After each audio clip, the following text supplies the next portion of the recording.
សូមជម្រាបសួរបងប្អូនទាំងអស់គ្នាថ្ងៃនេះគឺនាងខ្ញុំទៅបេះស្វាយទៀតហើយបងប្អូនហើយទៅបេះស្វាយក្រោមដំណក់ទឹកភ្លៀងដែលកំពុងតែភ្លៀងមកនេះហើយមើលមេឃទៅក៏រងឹតតែនេះគឺដើមកោ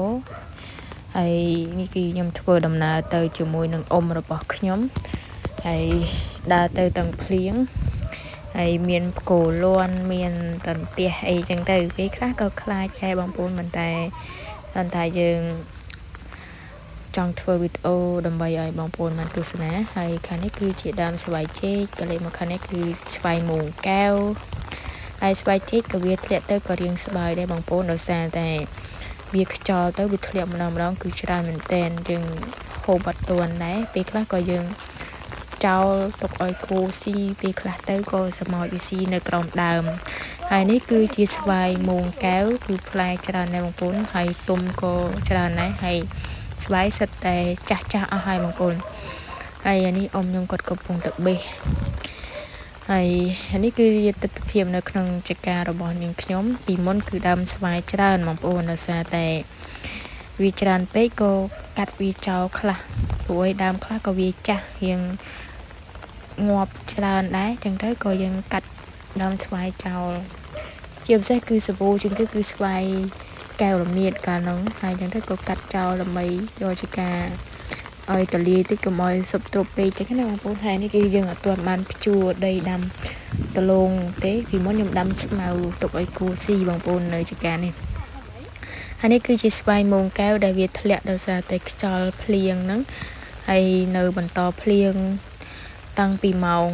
3ថ្ងៃរហូតដល់ម៉ោង7យប់មិនទាន់រាំងទេបងប្អូនថ្ងៃនេះគឺភ្លៀងមួយយប់ហើយ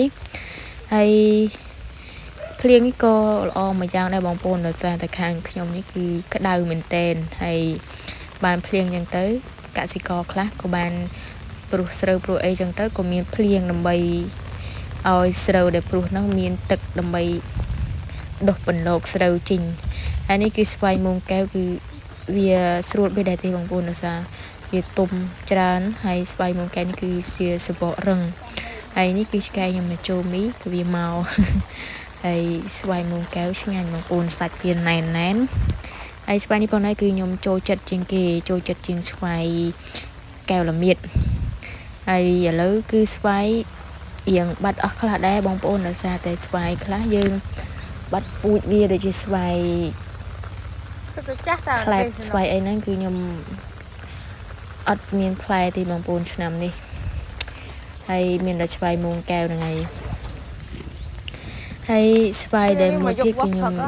មានស្វាយចេកពេលខ្លះស្វាយចេកក៏វាឆ្ងាញ់ដែរបងប្អូនស្វាយចេកគឺជាស្វាយគេដំណើរពីដូនតារបស់យើងដែលគាត់បានបន្សល់ទុកនៅដើមស្វាយចេកបុរាណមួយដើមនៅក្នុងចការហើយចការខ្ញុំនេះគឺបានដាំស្វាយចេកទុកបានមួយដើមដែរបងប្អូនលើបានផលហើយបានទឹកតែបានផ្លែឆ្នាំហ្នឹងទេបងប្អូនហើយនេះគឺបន្តបេះស្វាយមូងកែវដើម្បីយកទៅបន្ទុំឬក៏យកទៅទុកហូបអីចឹងទៅបងប្អូនបើយើងអត់មកបេះទេធ្លាក់ឈូសចោលទៅគូវាផ្លោះលបងចូលមកស៊ីទៅយើងស្ដាយស្វាយតែគ្នាបានផ្លែឲ្យហើយយើងមិនចេះយកទៅកែច្នៃឬក៏យកទៅធ្វើជាដំណាប់ឬក៏យកបេះទៅបន្ទុំឬក៏យើងចាំតែអញ្ចឹងមិនឈូសញាតដែលมันមានដូចថាបងប្អូនណាដែលគាត់អត់មានដើមស្វាយដូចយើងទៅក៏យើងឲ្យគាត់មកបេះហូបចឹងទៅហើយនេះគឺខ្ញុំរឹសស្វាយមូងកែវដែលវាជ្រុះដោយសារខ្យល់ភ្លៀងខ្លាំងហ្នឹងក៏រឹសបានច្រើនដែរបងប្អូនហើយនេះគឺអ៊ំខ្ញុំគាត់បេះផងអីផងហើយខ្ញុំជួយរឹសគាត់អញ្ចឹងណាហើយយើងតនេដែរខែនេះយើងតនេក៏យើងមករឹសវាទុកយកទៅហូបពេលណាដែលយើងឃ្លានអីចឹងទៅស្វាយ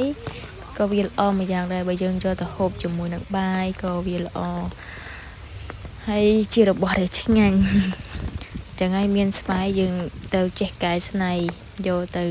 ហើយសំខាន់គឺខ្យល់ត្រជាក់ស្រួលណាបងប្អូនហើយខ្ញុំឥឡូវគឺចូលចិត្តជាមួយនឹងខ្យល់ហើយត្រូវការខ្យល់ហើយភ្លៀងដើម្បីឲ្យរុក្ខជាតិវាមានការលូតលាស់ដុះបន្តទៅមុខទៀតបើក្តៅពេកធ្វើឲ្យស្មៅខ្លះគឺងាប់តែម្ដងបងប្អូន ប៉ុន្តែឆ្នាំនេះគឺ 3នឹងទៅ យើងប្រយ័ត្នជាងគេគឺគោលួនបងប្អូនប្រយ័ត្នទាំងអស់គ្នាព្រោះអីគោលួនក៏ជាគ្រោះថ្នាក់មួយយ៉ាងដែរបងប្អូនគឺខ្លាចដែរហ្នឹងពេលភ្លៀងគេកុំឲ្យសូវជិះដើរអីព្រោះនេះខ្ញុំជិះដើរទាំងមានការភ័យខ្លាចដែរប៉ុន្តែដោយសារតែអ៊ំក៏ឲ្យជូនទៅបេះស្វាយចឹងទៅក៏ទៅបេះស្វាយជាមួយគាត់ហ្នឹងទៅប៉ុន្តែរៀងឆ្ងាត់គោលួនអត់ជិះទៅដែរបងប្អូនហើយកិច្ចការរបស់នាងខ្ញុំគឺមិនទាន់បានសម្អាតស្អាតបាតទេបងប្អូននៅព្រៃច្រើនដោយសារតែយើងអត់សូវបានថែវានេះគឺដើមស្វាយចេកដែលខ្ញុំមករឹសនឹងហើយផ្លែវាល្អណាស់បងប្អូនហើយគឺផ្អែមឈ្ងុយឆ្ងាញ់ហើយជំនេះខ្ញុំរឹសឲ្យមើលជាមួយពេលខ្ញុំយកមកខាំណាគឺផ្អែមឆ្ងាញ់មែនតើហើយអានេះគឺខ្ញុំទៅរលឹកពីដេកដែរទេបងប្អូនរលឹកពីដេកហ្នឹងដោយសារភ្លៀងហ្នឹងក៏ដេកលក់ទៅអញ្ចឹងក៏អ៊ំគាត់ហៅមកជួយរឹសស្វាយក៏មកតាមគាត់ហើយនេះគឺខ្ញុំស្វាយចេកគឺវាអត់សូវមានសាច់ច្រើនទេបងប្អូនប៉ុន្តែគាត់ថាវាឈ្ងុយហើយនេះគឺអ៊ំខ្ញុំគាត់រឹសស្វាយទៀតដែរដោយសារថង់មួយនោះគឺវាលហើយអញ្ចឹងទៅក៏ដូរថង់ហើយខ្ញុំយកឆាត់ទៅទទួលដោយសារតែកុំឲ្យត្រូវទឹកភ្លៀងទៅវាផ្ដាសាយអញ្ចឹងណាប៉ុន្តែគឺទេសភាពពេលដែលបានភ្លៀងចឹងទៅមើលស្មៅមើលដើមឈើអីទៅវាស្លឹកវាខៀវស្រស់បំប្រងមើលទៅតិចភ្នែកណាបងប្អូនហើយអានេះគឺបន្តដំណើរត្រឡប់ទៅផ្ទះវិញហើយបងប្អូនបើយើងបេះស្វាយបានប៉ុណ្ណឹងដែរគឺយើងបេះមិនអស់ទេបងប្អូនតែគាត់ថាយើងបេះយកទៅមកហូបចាចឹងណាហើយនេះមកខ្យល់ភ្លៀង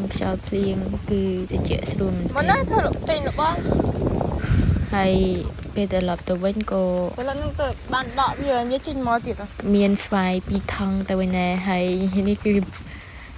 ពេលទៅវិញគឺខ្ញុំធ្វើលបងដោយសារតែគោផ្លោះចូលហើយនេះគឺដើរទៅផ្ទះវិញហើយបងប្អូនហើយវីដេអូរបស់នាងខ្ញុំគឺមានតែប៉ុណ្្នឹងសូមអរគុណសូមជម្រាបលាពុកម៉ែបងប្អូនអរគ្នាដែលបានតាមដានទស្សនាវីដេអូរបស់នាងខ្ញុំតនពិសីហើយខ្ញុំក៏សូមអរគុណពុកម៉ែបងប្អូនដែលនៅតែគាំទ្រស្រឡាញ់ចូលចិត្តខ្ញុំសូមជូនពរពុកម៉ែបងប្អូនជួបតែសំណាងល្អ